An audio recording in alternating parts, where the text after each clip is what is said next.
Halo, salam kenal. Saya Dewanto Nugroho. Saya adalah co-founder dari Popcult Advertising Agency. Popcult pada awal berdiri memang berdiri di era sosial media ya dan digital ya. Jadi memang entry point kami sebenarnya dari digital agency gitu. Meskipun kami sebagai founder ya menguasai juga konsep, strategi dan ATL dan BTL. Jadi mungkin di tahun ke-10 ini uh, bisa dibilang kita bisa membuat semua output yang dibutuhkan klien mulai dari 360 strategi, 360 output, digital, KOL, BTL, jadi semuanya bisa kita kerjakan.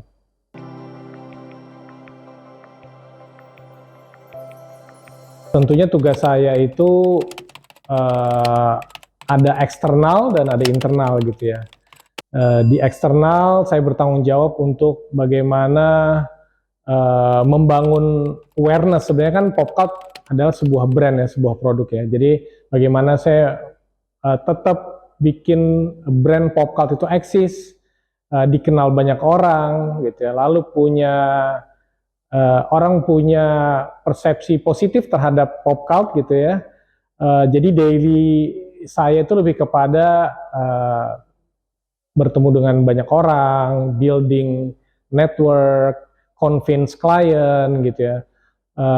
Lalu bagaimana klien-klien yang sudah ada itu kita build relationship-nya gitu ya. Mostly itu ya ke eksternal ya, while di internal tuh memang lebih kepada tetap supervise all the projects tentunya gitu ya. Bagaimana kita tetap hadir di tengah-tengah tim, jadi tidak ada kekosongan dari seorang leader. Saya dan partner saya, kita saling bagi tugas bagaimana kita juggling between projects, between meeting, online dan offline.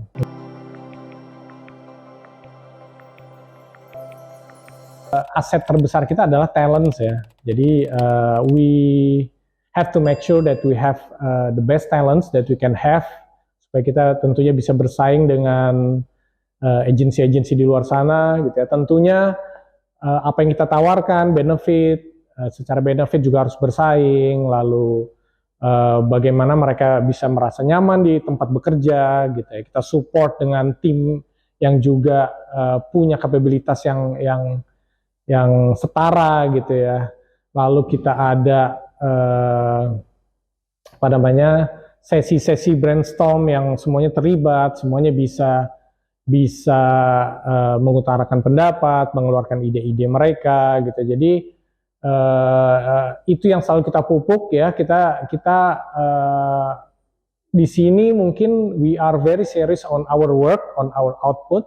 Tapi in terms of hubungan bekerja kita tuh semacam kekeluargaan ya. Kita dekat, kita saling support, saling menjaga. Tapi we are very serious in our output.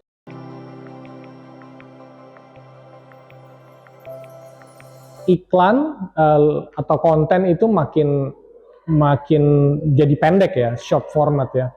Beda dengan 5 atau 10 tahun yang kita masih enjoy 5 minutes YouTube video ya, sekarang become very short, bahkan 6 detik, sekarang mungkin nanti katanya jadi 3 detik gitu ya, makin pendek. Jadi challenge-nya memang mungkin di situ ya, bagaimana kita keep up with the trend gitu ya, bagaimana kita berusaha mengcombine apa yang udah kita punya secara basic, tetap kuat secara basic itu konsepnya kuat, tapi bagaimana kita translate di short format gitu ya. Karena kita harus compete ya sama media-media lain ya, misalnya kayak konten-konten lain di luar agency, di luar iklan. Jadi bagaimana kita punya sebuah materi iklan yang pendek, yang mungkin pakai AI, tapi tidak meninggalkan pesan dari brand tersebut.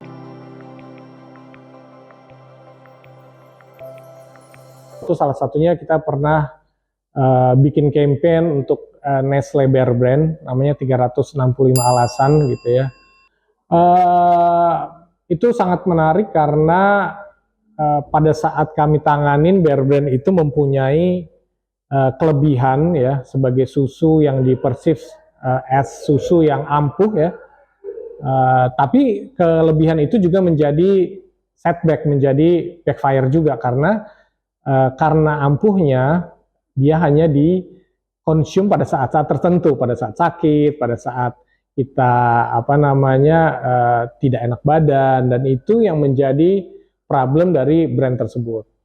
Nah, pada saat itu yang kita lakukan adalah kita mencari alasan-alasan lain minum Bear Brand, tapi alasan tersebut dari konsumen, bukan dari brand. Jadi menurut saya campaign Bear Brand 365 alasan yang mungkin kita lakukan di 2017-2018 itu really set up the journey untuk kemana Bear Brand itu jalan ya. Itu mungkin satu ya. Yang kedua adalah La Fonte Pasta Bisa ya, karena La Fonte Pasta ini kan it's a pasta gitu ya. Pasta kan bukan makanan yang umum dimakan di Indonesia gitu ya. Mereka makan nasi.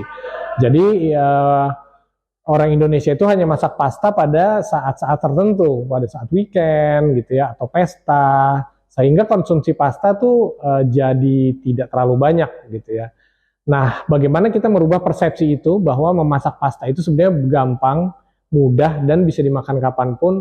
Kita membuat campaign yang namanya Pasta Bisa, artinya siapapun bisa masak pasta ya, tidak sesuai yang kita bayangin gitu ya. Dan ini pun kita undang dari audience.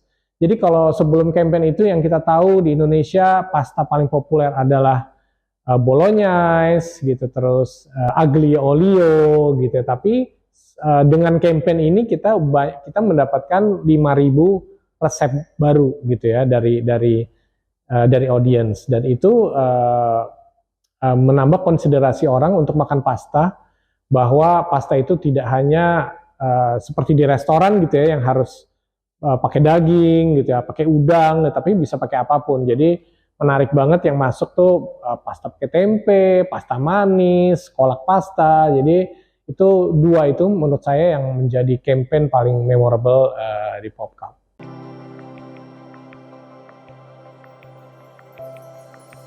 Sekarang market terbesar itu adalah Gen Z ya. Jadi bagaimana kita ngobrol ke Gen Z gitu ya. Klien juga sekarang semua produknya diarahkan kepada Gen Z, karena Gen Z will make kalau nggak salah 35% ya dari market ya, potensial market di Indonesia.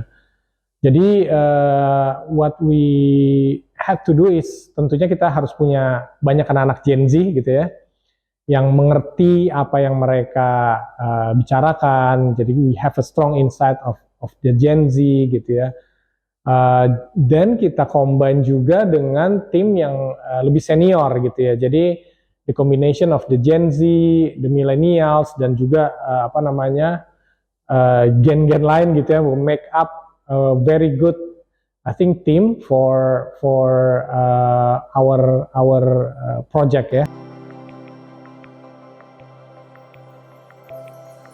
Saya sangat terinspire sama bukunya Tony Hsieh itu ya, yang Delivering Happiness. Dia foundernya Zappos. Jadi di buku itu bagaimana dia menceritakan perjuangan dari nol ya, sampai menjadi multi-billionaire company, dan itu Tony tetap berada di dalamnya, dia tetap ikut di prosesnya, dan bagaimana dia men-treat karyawan dia sebagai the main asset sebelum dia memberikan servis terbaik kepada konsumennya. Jadi memang aset-aset terbaik kita adalah manusia ya, dari dalam perusahaan kita, company kita gitu ya, sebelum kita bisa menghasilkan sesuatu yang baik untuk konsumen gitu ya.